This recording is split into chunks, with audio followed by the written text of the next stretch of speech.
Om Swastiastu, perkenalkan saya Gusti Cade Putri, absen 11 dari kelas 12 MIPA 2. Pada kesempatan kali ini, saya akan mempresentasikan proposal mengenai efisiensi waktu pembuatan tempe menggunakan teknologi microcontroller.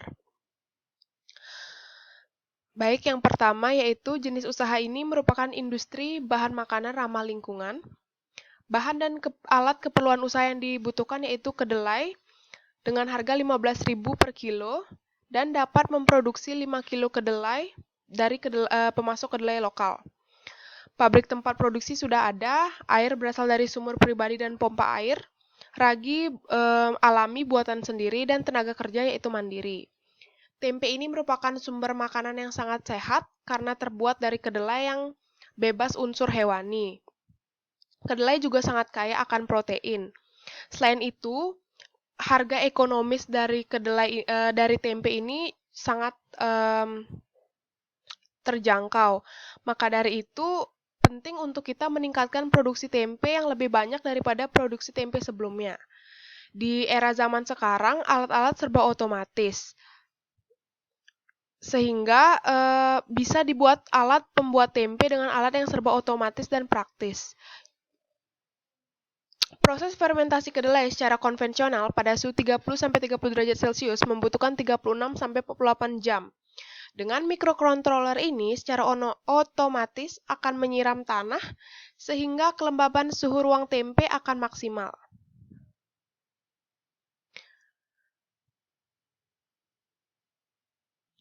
Nah, selain itu juga saya yakin di masa yang akan datang bahwa tempe akan terus meningkat peminatnya. Proses pembuatan tempe ini diawali dari proses pencucian kedelai sebanyak 2 kali, setelah itu direbus, kemudian memasuki proses perendaman selama 1 malam. Setelah 1 malam, kedelai baru bisa diolah untuk difermentasi. Proses fermentasi tempe membutuhkan waktu sekitar 1,5 sampai 3 hari fermentasi. Dapat dilihat bahwa untuk memproduksi tempe itu cukup lama. Belum lagi ditambah kondisi cuaca yang menyebabkan suhu tidak stabil untuk proses fermentasi. Disinilah microcontroller itu akan berperan. Pemasangan microcontroller ini akan membantu efisiensi waktu dari pembuatan tempe. Dan nantinya microcontroller ini akan mengontrol kelembaban tanah di ruang fermentasi tempe sehingga suhu dari ruangan tersebut tetap lembab dan stabil. Sehingga kondisi cuaca tidak lagi menjadi hambatan untuk produktivitas pabrik tempe. Baik, adapun alat yang dibutuhkan untuk pembuatan alat ini yaitu Arduino Uno R3 1 buah, pompa air, adapter DC untuk sumber tegangan Arduino 1 buah, relay 1 buah, kabel jumper, soil moisture atau sensor kelembaban 1 buah, selang pompa air akrilik untuk membuat casing, LCD untuk penampil kelembapan. Desain hardware dengan Proteus. Sini dapat dilihat. Ketika ruangan dalam keadaan kering, lampu LED kuning akan menyala, lampu LED biru akan mati, dan pompa akan hidup. LCD akan menunjukkan nilai dari sensor kelembaban lebih dari 200. Dan ketika keadaan ruangan basah atau lembab, maka lampu LED biru akan menyala dan lampu LED kuning akan mati. Berikut adalah desain softwarenya. Lalu selanjutnya desain casing. Dapat dilihat di sini bentuk desain casingnya. Lalu selanjutnya akan masuk ke deskripsi usaha produksi tempe. Seperti yang sudah dijelaskan tadi di awal, bahwa tempe ini merupakan makanan pokok masyarakat Indonesia. Makanan ini berbahan dasar kedelai yang diproduksi dengan cara fermentasi menggunakan ragi. Selain harga yang murah dan rasanya yang enak, tempe juga memiliki kandungan gizi yang tinggi sehingga banyak diminati oleh masyarakat. Peluang usaha tempe juga memiliki peluang bisnis yang menguntungkan karena tempe bukan hanya dikonsumsi oleh masyarakat Indonesia, akan tetapi juga masyarakat dari berbagai negara yang mengurangi konsumsi daging seperti contohnya adalah kaum vegan dan vegetarian yang sedang menjadi tren saat ini. Banyaknya orang yang menggemari tempe sebagai pilihan konsumsi yang menyehatkan membuat banyak olahan tempe untuk dijadikan bisnis. Ini tentu merupakan peluang yang sangat baik jika ingin terjun ke dalam bisnis tempe. Berikutnya saya akan menjelaskan faktor-faktor SWO TH usaha produksi tempe. Yang pertama ada strength atau kekuatannya, yaitu produksi tempe ini dapat menguasai pasar produksi lokal di wilayah berproduk. Karena tempe telah menjadi makanan pokok bagi masyarakat Indonesia, maka tidak sulit untuk masuk ke dalam pasar tempe. Lalu yang kedua, hampir tidak bergantung pada usaha produksi lain kecuali bahan baku, karena produksi ini dilakukan mandiri dan dengan alat-alat yang cukup sederhana. Lalu proses pembuatan tempe itu mudah, bisa dilakukan tanpa mesin, yaitu hanya secara konvensional.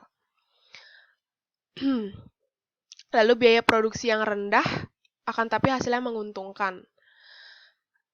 Pembuatan tempe tidak menggunakan biaya produksi yang besar bahkan tergolong rendah. Dalam produksi tempe hanya memerlukan bahan baku yang sederhana seperti kedelai dan ragi. Lalu selanjutnya weakness. Pada bahan baku kedelai, jika tidak hati-hati dalam pemilihan kedelai maka tempe bisa terasa pahit. Itu juga merupakan weakness dalam produksi tempe. Lalu kedua, kondisi cuaca dan suhu yang tidak menentu. Seperti yang sudah saya jelaskan bahwa produksi tempe ini sangat berpengaruh kepada kondisi kelembaban. Maka hal ini juga bisa menjadi kelemahan dari produksi tempe ini. Lalu produksi hanya dapat bertahan 3 hari dalam suhu ruangan dan 1 minggu dalam lemari pendingin, sehingga sangat sulit untuk melakukan pengiriman jarak jauh. Hal ini dikarenakan tempe tidak menggunakan bahan pengawet. Oleh karena itu, ini juga merupakan kelemahan dari usaha tempe. Lalu usaha masih terbilang rumahan dengan skala kecil dan belum banyak karyawan sehingga masih keluarga saja. Sehingga untuk memproduksi tempe dalam jumlah yang besar tentunya mengalami kesulitan karena kekurangan tenaga. Pembagian kerja juga tidak stabil dan tidak jarang pembagian upah yang dipengaruhi faktor kekerabatan sehingga keuntungan menjadi tidak maksimal. Lalu opportunities. Sektor yang kami tekuni sedang mengalami kenaikan, seperti yang sudah dijelaskan pada strength perusahaan kami bahwa di masa ini tempe sedang sangat digemari oleh kaum vegan maupun vegetarian. Bisnis usaha produksi tempe dapat dibangun dengan modal yang sangat rendah, akan tetapi usaha produksi telah bisa berjalan baik. Meskipun hanya memerlukan modal yang rendah, usaha produksi tempe dapat berjalan dengan baik dikarenakan tempe tidak memerlukan proses produksi yang rumit. Lalu belum ada persaingan yang ketat dalam sektor usaha tempe, khususnya di lingkup daerah industri rumahan ini. Lalu sektor usaha ini mendapat dukungan dari warga dan pemerintah lokal karena sektor ini merupakan sektor satu-satunya yang ada di lingkungan industri kami. Lalu ada threats, yaitu harga kedelai tidak menentu dapat melonjak dengan harga tinggi kapanpun karena kondisi cuaca yang tidak stabil. Lalu banyak pedagang yang mulai ingin menekuni usaha tempe karena keuntungan yang didapatkan dari produksi tempe bisa sangat tinggi. Lalu kemungkinan akan munculnya pabrik tempe yang lebih besar dengan alat-alat yang lebih modern. Karena industri kami masih sangat rumahan, maka tidak menutup kemungkinan bahwa akan muncul pabrik-pabrik tempe dengan alat yang lebih modern yang tentunya menghasilkan keuntungan yang lebih banyak. Lalu ada peraturan pencabutan subsidi. Karena usaha kami menerima subsidi dari pemerintah, maka ini merupakan ancaman karena dapat membuat biaya produksi meningkat dan keuntungan menurun. Berikut adalah analisis BEP.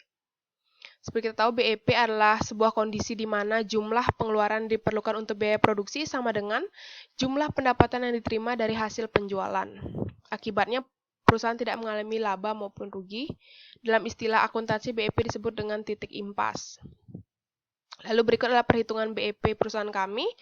Dapat lihat ruang pabrik rumah, yaitu 300.000, rak menaruh tempe 100.000, alat-alat produksi, ember dan saringan 60.000. Ini adalah fixed cost atau modal tetapnya, lalu variable cost-nya dapat dilihat yaitu kedelai 12.000 per kilo, dan sekali produksi kami membutuhkan 5 kilo kedelai, biaya air 50.000, biaya listrik 50.000, dan peralatan mikrokontroler 100.000. Dapat dihasilkan tempe 30 papan dengan panjang 30 cm setiap papannya. Dengan total variabel costnya itu 260.000. Dan biaya variabel per unitnya yaitu 260.000 dibagi 30, yaitu sekitar 8.700 per papan karena didapatkan 30 papan tempe. Lalu harga jual dan jumlah produksi. Hasil dari kegiatan produksi yang dilakukan dalam satu kali produksi yaitu pada satu kali proses pembuatan tempe dapat dihasilkan 30 papan ukuran 30 cm. Dan asumsi dapat dihargai 15.000 per papan. Maka dalam satu kali proses produksi dapat dihasilkan pendapatan kotor atau omset sebesar 450.000. Lalu masuk ke BEP unit, yaitu biaya tetap harga jual per unit kurang biaya variabel per unit. Atau sekitar 460.000 per 1 kurang 8.700 dibagi 30 karena didapatkan 30 papan tempe sekali produksi. Itu sama dengan 460.000 dibagi 290 sama dengan 1.587 rupiah. Jadi BEP rupiah akan tercapai ketika harga jual mencapai 1.587 per unit. Dan untuk biaya BEP unit yaitu biaya tetap per harga jual per unit kurang biaya variabel per unit atau 460.000 kurang 460.000 per 15.000 kurang 8.700 atau didapatkan sekitar 73 unit. Baik, sekian dari presentasi saya. Saya mohon maaf apabila ada kekurangan dalam proses presentasi saya. Sekian saya ucapkan terima kasih. Om Santi Santi Santi Om.